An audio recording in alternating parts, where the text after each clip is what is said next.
ఒకసారి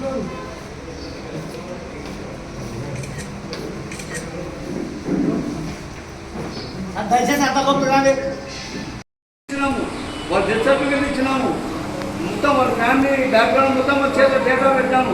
కానీ ఇంతవరకు మనకంటూ జరిగింది ఏం లేదు, కోరికింది ఏమీ లేదు. కాబట్టి ఒక్క అడుగు ముందుకేస్తున్నాము. అగ్రిగోల్డ్ ఏజెంట్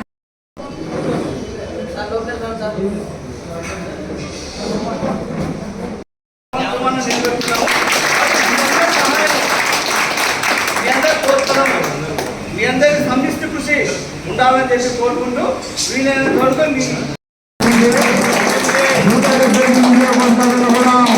ప్రతి చోట ఒక్కొక్క అడుగు ముందుకు పడుతూనే ఉండాలి, పడుతూ ఉంటుంది.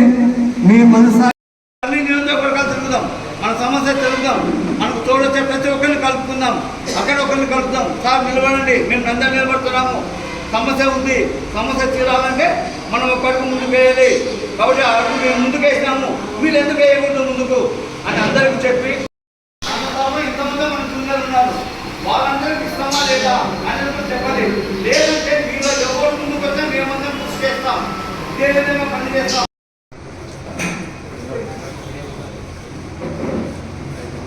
సార్ ఆదాం సార్ కూర్చోం.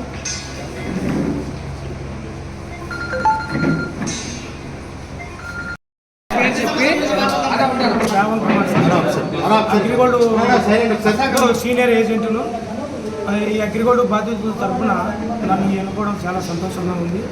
ఈరోజు మేము మీటింగ్లో అందరూ ఎన్నుకోవడము, నంద్యాల అసెంబ్లీ నియోజకవర్గం నుంచి ఇండిపెండెంట్ అభ్యర్థిగా నన్ను ఎన్నుకోవడం చాలా సంతోషంగా ఉంది.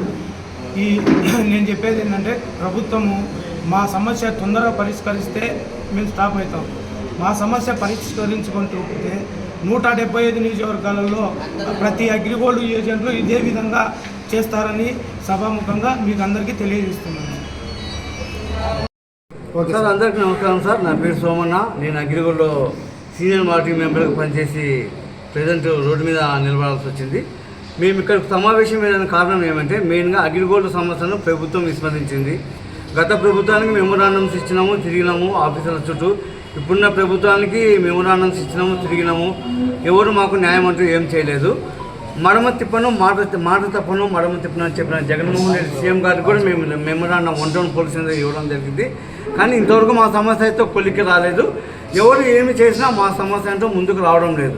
అందుకని మా సమస్యను ప్రభుత్వం విస్మరించిందా లేదా అగ్రిగోల్డ్ ఉన్నారా లేదా అనేది కూడా మాకు తెలియడం లేదు వాళ్ళ దృష్టిలో. కానీ మేము అగ్రిగోల్డ్ వాళ్ళని బ్రతుకున్నాము, మా సమస్య ఇంకా బ్రతికే ఉంది, మా సమస్యకు ఒక జీవం రాలేదు అని తెలియపరచడానికే మేము ఈరోజు ఒక అడుగు ముందుగా వేసి అగ్రిగోల్డ్ బాధితులు దెబ్బతిని రోడ్డు మీద తిరగడానికే కాదు, అవసరమైతే రాజకీయ రంగంలో కూడా ఒక అడుగు ముందుకు వేయడానికి సిద్ధంగా ఉన్నాము అని తెలియజేయడానికే ఈరోజు మేము ఈ సమావేశం ఏర్పాటు చేసుకున్నాము. ఈ సమావేశం ఈ నంద్యాల ఒక్కటే కాకుండా 175 నియోజకవర్గాలలో ప్రతి ఒక్క నియోజకవర్గంలో అగ్రిగోల్డ్ ఏజెంట్లు ఉన్నారు, అగ్రిగోల్డ్ బాధితులు ఉన్నారు, అగ్రిగోల్డ్ కస్టమర్లు ఉన్నారు. కాబట్టి వీరందరూ సమిష్టిగా ఏకమయ్యి ఒక అడుగు ముందుగా రాజకీయ రంగంలో మేము కూడా ప్రవేశిస్తామని 175 నియోజకవర్గాలలో ఒక్కొక్క వ్యక్తి ముందుకు వచ్చిన నాడు ప్రభుత్వం దృష్టికి వెళ్తుంది. అప్పుడు ప్రభుత్వం ఒక చర్య తీసుకోవడానికి ముందుకు వస్తూ ఉంది. మనం ఏదైతే ఈ తొలి అడుగు 175 నియోజకవర్గాలలో ఒక్కొక్క వ్యక్తిని నిలబెట్టి ఆ వ్యక్తికి మనం సపోర్ట్ చేసి ఆ వ్యక్తి వెంట ఉంటూ మన సమస్యను మనం ఒక కొలికి తెచ్చుకొని పరిష్కారం చేసుకునే దిశగా ప్రయత్నం చేద్దామని ప్రతి ఒక్కరు ఆలోచించాలని కోరుకుంటూ, అదేవిధంగా ఈ నంద్యాల నియోజకవర్గంలో మా తరఫున నంద్యాల బ్రాంచ్ తరఫున శ్రవణ్ కుమార్ అనే వ్యక్తిని మేము రాజకీయ ప్రవేశం చేయించాలనుకుంటున్నాము. అతని సపోర్టుగా రాజకీయ రంగంలో ముందుకెళ్ళడానికి ప్రతి ఒక్క ఏజెంటు ప్రతి ఒక్క కస్టమరు మేము ముందుంటామని తెలియజెప్తున్నాము.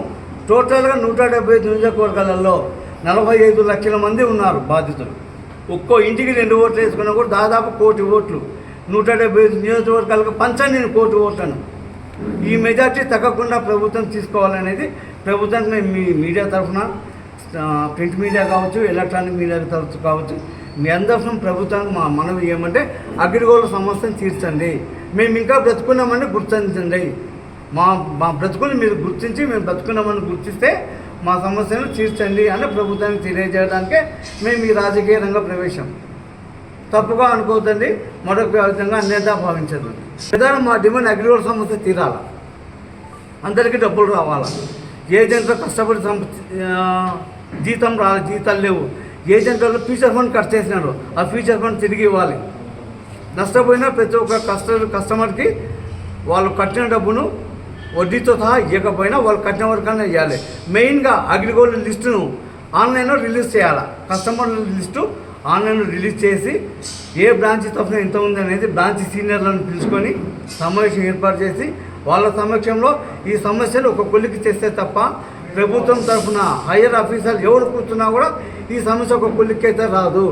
ఈ సమస్య కొలిక్కి రావాలంటే అగ్రిగోల్డ్ ఒక అకౌంట్ ఉంటే అకౌంట్కి ఎంత కట్టినాడు, మనకి ఎంత డబ్బు ఇవ్వాలా, ఈ అకౌంట్ ఉందా లేదా, ఈ అకౌంట్కి డబ్బులు ఇచ్చినామా లేదని తెలియాలంటే ఒక కంపెనీ వాళ్ళకే తెలియాలి. కాబట్టి మేము దొంగ చేతికి పెత్తనం ఏమని చెప్పడంలే.